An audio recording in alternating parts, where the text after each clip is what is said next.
Hi everyone. I get a lot of questions around contracts, and when it comes to an estate agent, we often know that there's a little bit of manipulation that can happen in the UK.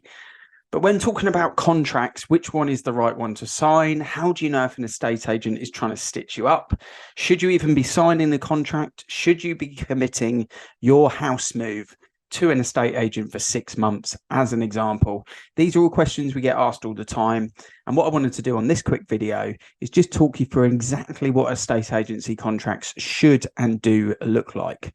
Now, the first thing to highlight is there are two different types of sole contracts. Sole contracts effectively mean you're tied into an individual estate agent for an agreed period of time, depending on what the length that you've either negotiated or what the length is that's printed in that contract. Sole agency is the first one, and sole selling is the second type. Now, the difference between the two, in my opinion, is a morally correct estate agent versus one that's just trying to make sure they get their commission, regardless of what outcomes happen with family, friends, buyers that you may already know.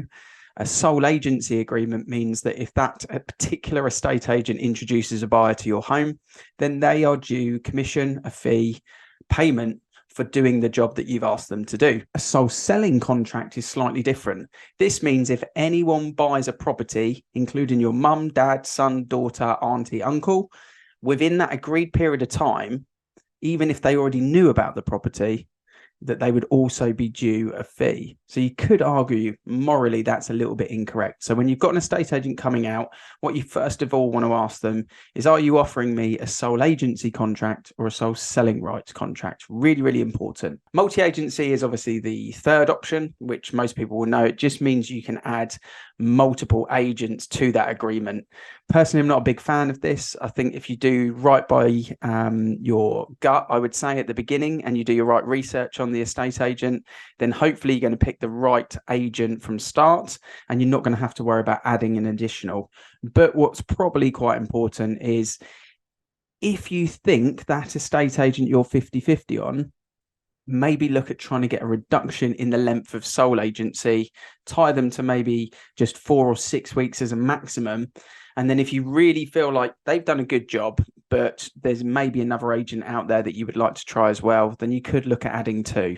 But from a buyer's point of view, and definitely from the 20 years that I've done this job, typically speaking, if you're on with 4, 5, 6 agents, even 3 or 4, to be completely honest with you, it does look a little bit desperate, and the buyers will flag up on that, and you're probably going to get hit with a harder offer. Also, in terms of when offers come forward, you've got two potential different estate agents giving you conflicting information because they're both competing for their commission, which means, are you ever going to get the right advice? If you lock in with a sole agency agreement with one agent that you trust for a fair amount of time, then at least you know the advice you're going to get from that agent is not going to be in fear of missing out from their commission with another estate agent. So they're the different types of contracts. What's also really important, and a key bonus point I wanted to add to this video, is when you've got an agent that says they've got a 10-week contract with a 2-week notice period, it's really important to be aware that that notice period, if you don't activate it before the 10 weeks, then it will continue to roll. So you'll constantly be in a 2-week rolling contract with that agent,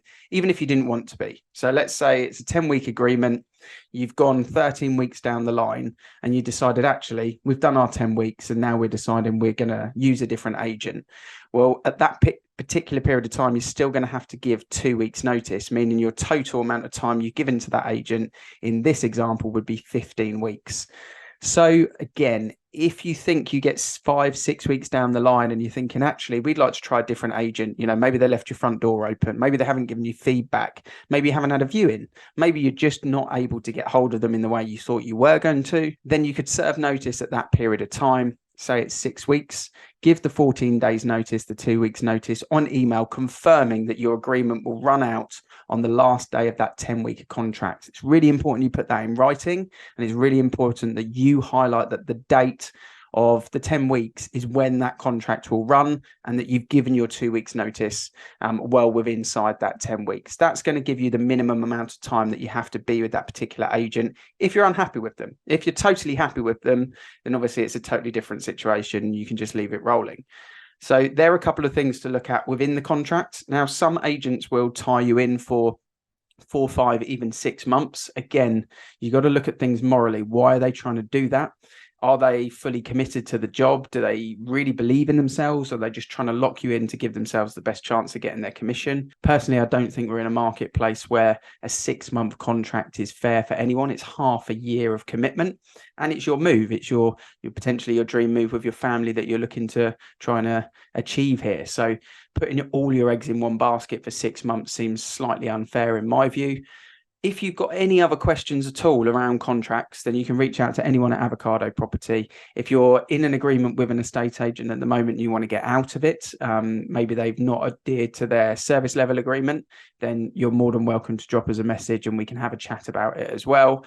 And of course, if you've got any questions for anyone at Avocado, then you can use the website link and pop us a contact question at any time.